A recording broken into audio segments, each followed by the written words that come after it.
Assalamualaikum warahmatullahi wabarakatuh. Di sini saya akan mempresentasikan tentang proposal penelitian untuk mata kuliah metode penelitian yang berjudul Pengaruh Metode Pembelajaran Terhadap Pemahaman Materi oleh Siswa pada Pembelajaran via Daring. Oleh saya Rizky Amalia dengan NIM 18081050030. Yang pertama ada latar belakang. Latar belakang yang saya akan bahas yaitu tentang metode pembelajaran, kemudian pembelajaran jarak jauh. Yang pertama ada metode. Metode yaitu suatu alat dalam pelaksanaan pembelajaran atau pelaksanaan pendidikan, yakni yang digunakan dalam penyampaian materi tersebut. Materi pembelajaran yang mudah kadang sulit berkembang dan sulit diterima oleh peserta didik. Oleh karena itu, cara atau metode yang digunakan itu kurang tepat. Namun, jika sebaliknya, suatu pembelajaran yang sulit dan mudah diterima oleh peserta didik karena seorang guru dalam menyampaikan dan metode yang digunakan itu mudah dipahami karena tepat dan menarik. Selanjutnya yaitu tentang pembelajaran. Pembelajaran hakikatnya adalah suatu proses, yaitu proses untuk mengatur atau mengorganisasikan lingkungan yang ada di sekitar peserta didik, sehingga dapat menumbuhkan atau mendorong siswa melakukan proses pembelajaran. Pembelajaran juga dapat diartikan sebagai bimbingan dari seorang guru terhadap peserta didiknya. Nah, adapun menurut Undang-Undang Republik Indonesia Nomor 20 Tahun 2003 tentang tantangan sistem pembelajaran atau sistem pendidikan nasional, bahwa pembelajaran adalah suatu proses interaksi peserta didik dengan pendidiknya dan sumber belajar yang berlangsung dalam suatu lingkungan belajar. Nah, secara nasional, pembelajaran itu dipandang sebagai suatu proses interaksi yang melibatkan komponen-komponen utama, yaitu peserta didik, kemudian pendidik, dan sumber-sumber belajar. Selanjutnya yaitu tentang pembelajaran jarak jauh. Sistem pendidikan jarak jauh menjadi salah satu solusi untuk mengatasi kesulitan dalam pembelajaran secara langsung dengan adanya aturan social distancing karena pandemi COVID-19 sekarang. Nah, mengingat permasalahan waktu, lokasi, dan jarak, biaya yang menjadi kendala besar saat ini, pendidikan jarak jauh atau dapat juga disebut sebagai pembelajaran jarak jauh saat ini, hampir semua para pelaku pembelajaran menjadikannya itu sebagai salah satu pembelajaran dalam menghadapi situasi wabah COVID-19 sekarang. Istilah pendidikan jarak jauh tersebut sudah lama bahkan diterapkan oleh para pendidik maupun peserta didik dalam suatu proses pembelajaran. Alternatif masalah yang dapat diterapkan saat pembelajaran jarak jauh pada mata pelajaran matematika yaitu guru bisa memanfaatkan media aplikasi seperti WhatsApp, aplikasi Zoom, dan Google Meet atau Google Classroom untuk melaksanakan pembelajaran secara efektif. Selanjutnya yaitu tentang masalah penelitian. Masalah penelitian yang saya akan sampaikan yaitu pembelajaran via daring, penggunaan metodenya harus lebih diperhatikan.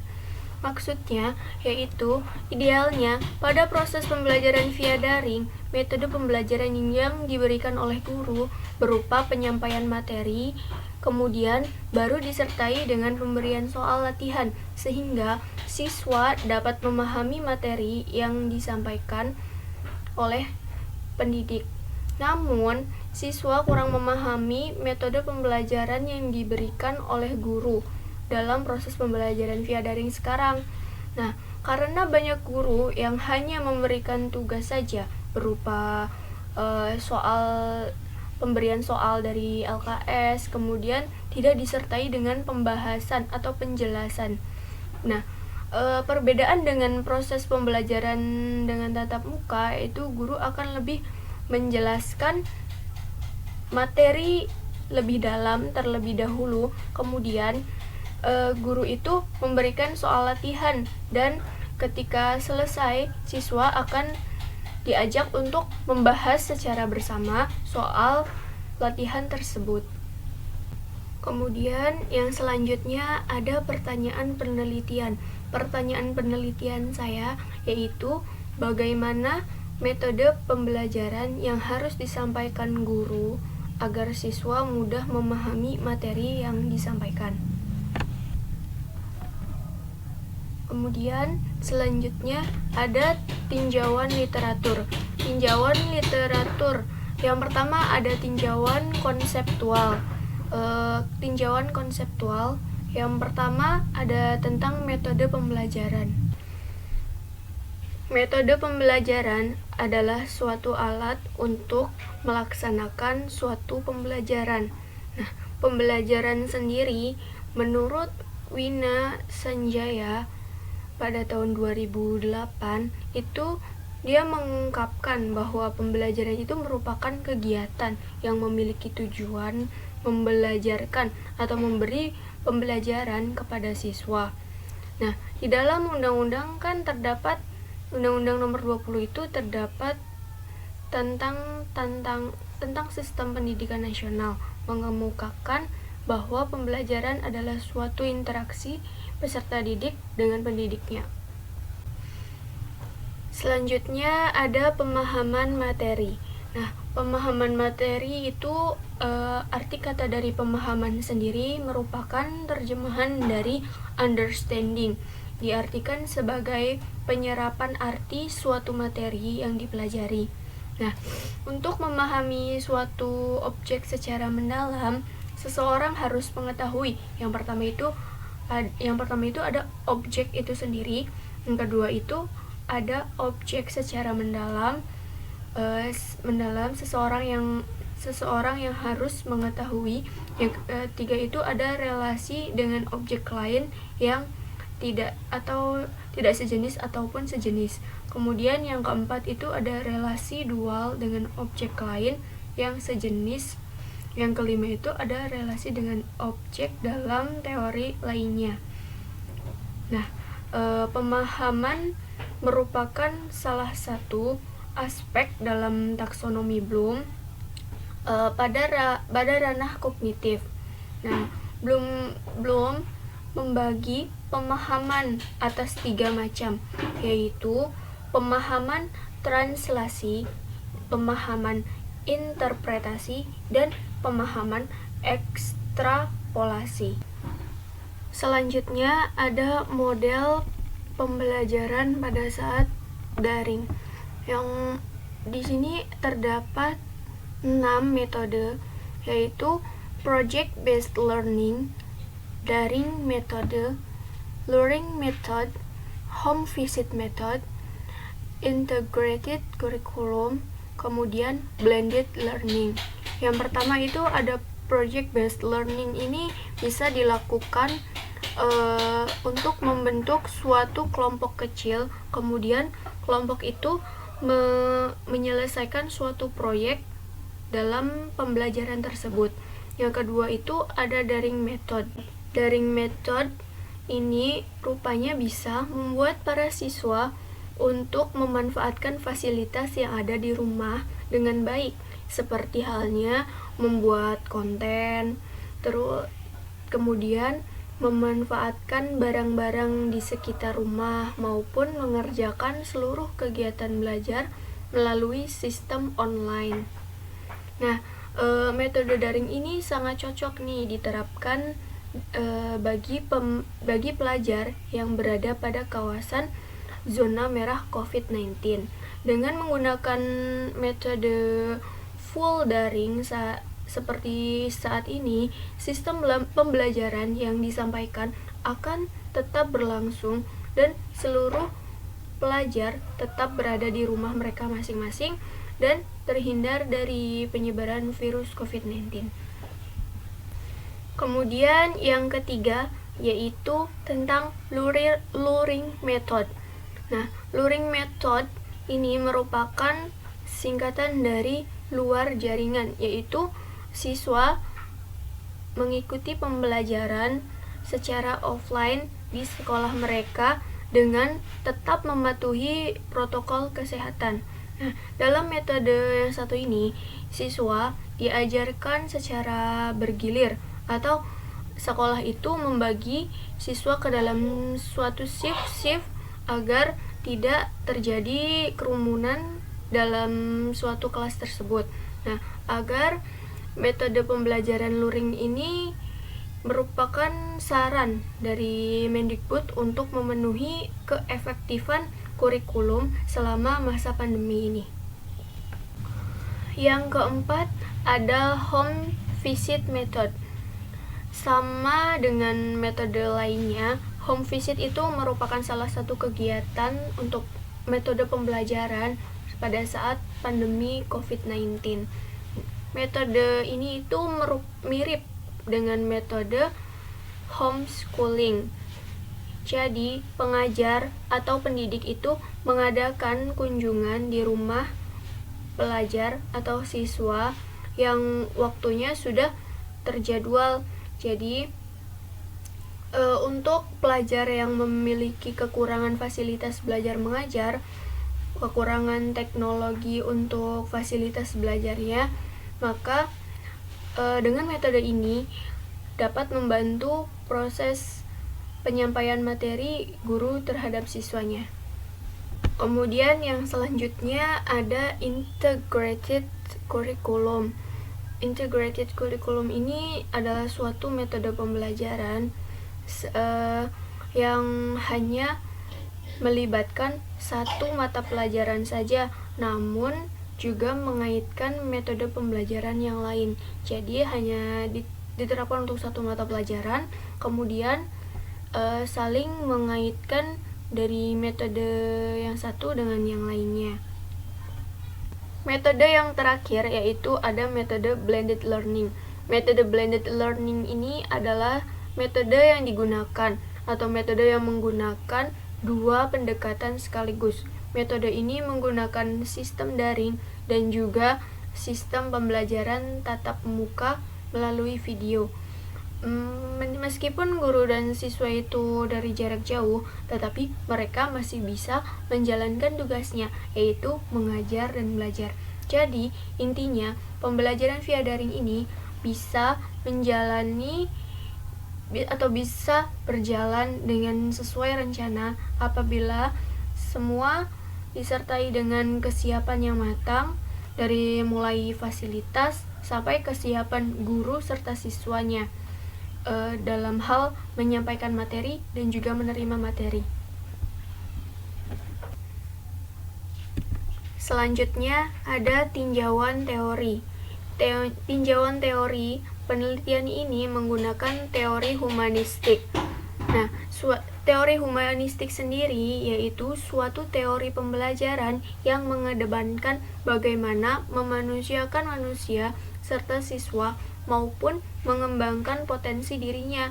Dalam proses pembelajaran humanistik, proses pembelajaran ini harus berawal dan berakhir pada manusia itu sendiri. Teori ini sangat menekankan tentang pentingnya proses pembelajaran dan kenyataan teori ini lebih banyak berbicara tentang pendidikan dan proses belajar dalam bentuknya yang paling detail. Nah, Dengan kata lain, teori ini lebih tertarik pada ide belajar dan proses atau metode pembelajaran. Hubungannya dengan metode daring, yaitu metode pembelajaran daring itu berbagai macam metode. Yang pertama itu ada project based learning, daring method, luring method, home visit method, integrated curriculum, dan blended learning. Semua metode ini digunakan untuk manusia dan untuk manusia itu sendiri. Jadi teori humanistik ini sangat berkaitan dengan proses pembelajaran atau metode pembelajaran. Selanjutnya ada tinjauan hasil penelitian terdahulu. Saya mengambil penelitian yang dilakukan oleh Despa Ayuni, Tria Marini, Muhammad Zauzidin, dan Yolanda Pahrul pada tahun 2020 yang berjudul Kesiapan Guru TK Menghadapi Pembelajaran Daring Masa Pandemi COVID-19. Penelitian ini bertujuan untuk mendapatkan informasi setiap guru menghadapi pembelajaran daring pada era pandemi. Nah, jenis penelitian yang mereka lakukan yaitu menggunakan pendekatan deskriptif kualitatif dengan teknik pengumpulan data, yaitu berupa pemberian angket dan melakukan wawancara. Teknik analisisnya menggunakan model Miles dan Huberman, analisis interreaktif model. Selanjutnya, kita memasuki ke desain penelitian.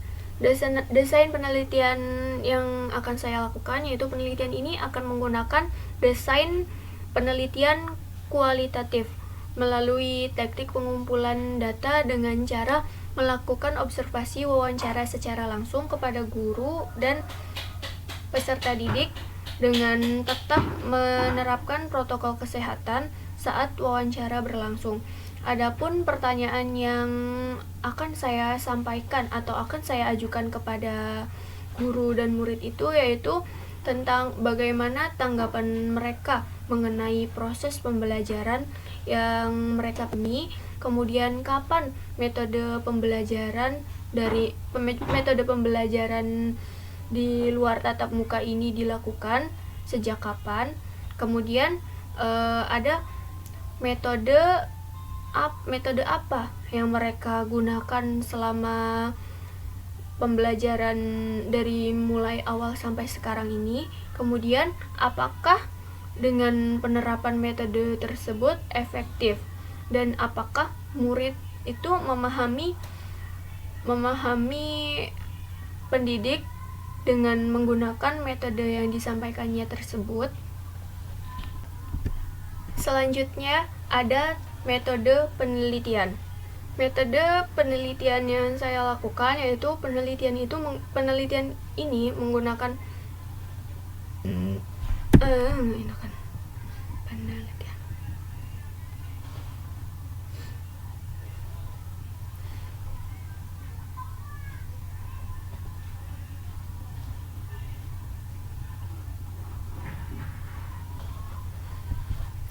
Selanjutnya yaitu tentang metode penelitian.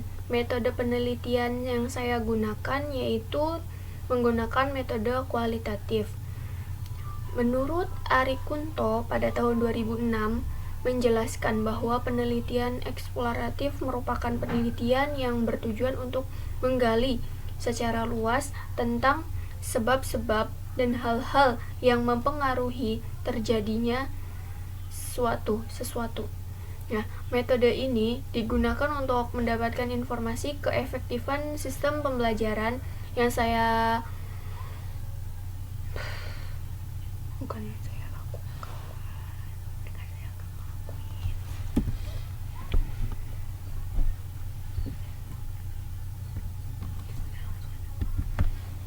Selanjutnya ada metode penelitian. Metode penelitian yang saya gunakan yaitu menggunakan metode kualitatif. Metode ini digunakan untuk mendapatkan informasi keefektifan sistem pembelajaran mata pelajaran matematika di SD Negeri 1 Cangkring selama masa pandemi COVID-19. Dalam penelitian ini, responden yang berkaitan yaitu ada 2 orang guru matematika dan 3 orang siswa dari masing-masing kelas yang berbeda.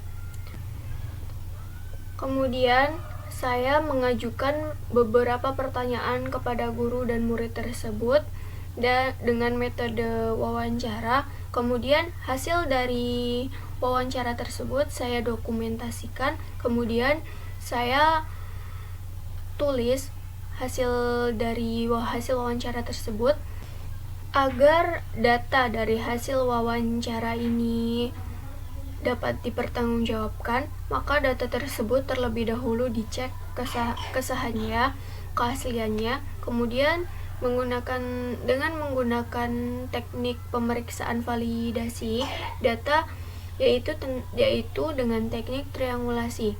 Teknik triangulasi ini merupakan